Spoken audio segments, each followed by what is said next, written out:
पिंपळगाव बसवंत परिसरात बिबट्याचा व मोराचा शॉक लागून दुर्दैवी मृत्यू. पिंपळगाव बसवंत येथील पानसरे वस्तीच्या मळ्यात घडला प्रकार.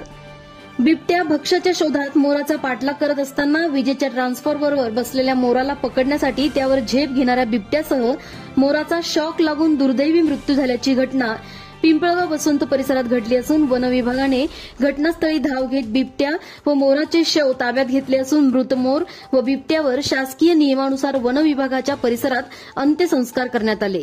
याबाबत अधिक माहिती अशी की निफाड तालुक्यातील पिंपळगाव बसवंत येथील पानसरे वस्ती परिसरातील नंदू साहेबराव देशमाने यांच्या मळ्यात असलेल्या गट नंबर 495 क्षेत्रात असलेल्या महावितरणच्या ट्रान्सफॉर्मरवर मोर बसलेला होता.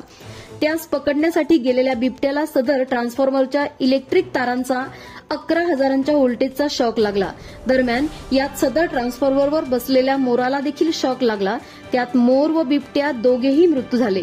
ही घटना शनिवार दिनांक 20 रोजीच्या मध्यरात्री घडली आणि रविवार दिनांक 21 रोजी सकाळी शेतकरी नंदू भाऊसाहेब देशमाने शेतात काम करत असताना उघडकीस आली.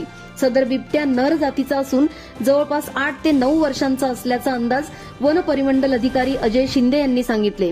दरम्यान वनरक्षक नाना टेकनार, वनसेवक वसंत देवरे, सर्पमित्र स्वप्नील देवरे यांनी घटनास्थळी येऊन पाहणी केली आणि सदर बिबट्या व मोराचा मृतदेह वन विभागाच्या परिसरात नेऊन शासकीय नियमात अंत्यविधी केला.